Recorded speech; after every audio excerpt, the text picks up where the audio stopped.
Brembo is the leader in the brake manufacturing. We equip top road cars, starting from Ferrari, Porsche, and as I said, all the top cars. And we are also involved in racing, starting from Formula 1 to GP2, GP3, Formula 3, and on a motorcycle we are supplying brakes for MotoGP, for Superbike. So I would say yes, he's the leader in brake manufacturing.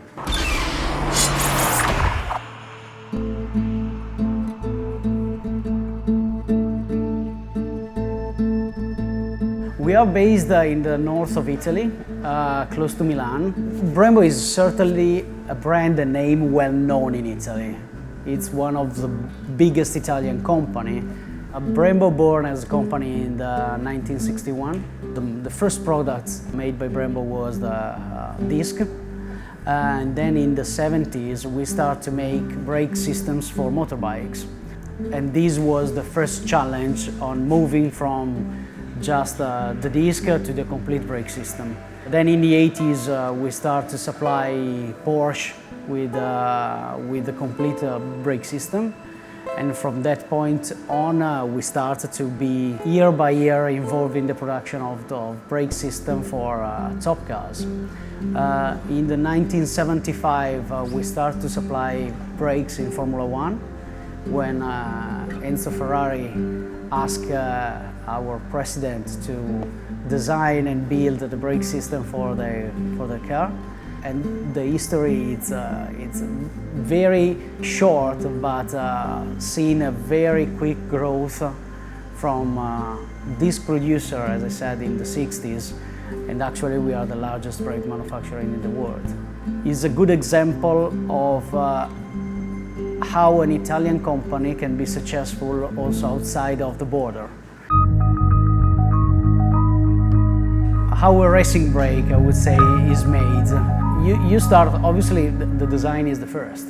Collecting all the requirements given by a specific team, a car manufacturer, knowing the previous experience with the previous brakes, understanding which are the targets in terms of stiffness, installation, weight. These are the information we collect in order to start the design.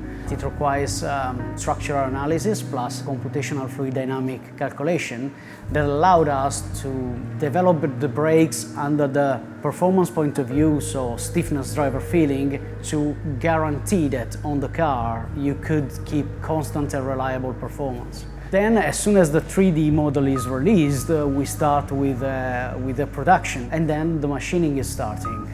While the machining is starting, in parallel there are components that need to be prepared in order to be assembled in the caliper. I'm talking about pistons, spare abutments, bleed screws, and all these kind of components. While the production is completed, the caliper goes to the assembly department that assemble all the parts and make the final components. They test the parts inside of the department in order to understand there's no any leaking, while the first part is released to the testing department where we are now to make the performance check.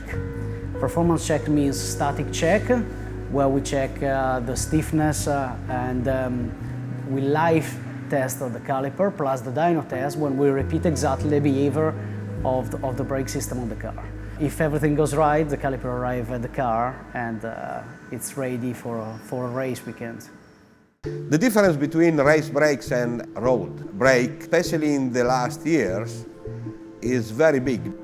So let's say that a Formula 1 brake system is easily 6 times lighter than a city car brake. For road car, we supply and we produce carbon ceramic, which is, let's say, halfway from a race brake and a road brake. Carbon ceramic, of course, has a much longer life than a race brake because it has to last as long as the car life. You know, pads for a road car, they are partially metallic and partial resin, but heavy component. Or on carbon brakes, these pads are the same material, so are very light.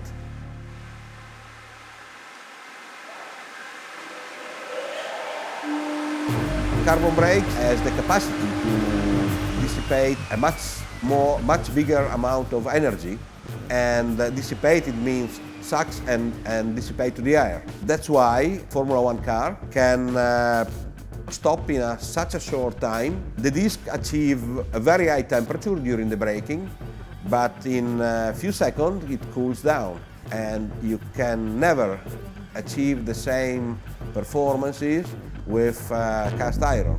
There is no way.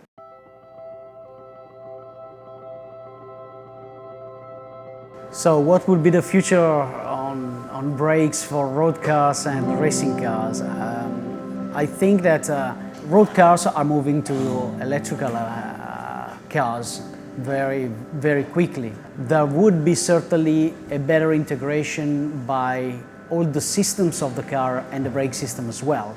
So we could think that the brake-by-wire will become shortly a reality. Brembo itself has developed and is working on the brake-by-wire in order to be ready with this new concept. Probably 5 years ago, we thought that we already reached the maximum in cooling we could have from a brake system. Actually, we are probably, I don't know, 5, 6, 10 times better than 5 years ago. There are always an improvement on material lead us to reconsider the geometry and then the design. Improvement in new concept introduced on the brakes to generate torque, to guarantee higher friction. I think this is well integrated in Brembo and in the Brembo philosophy.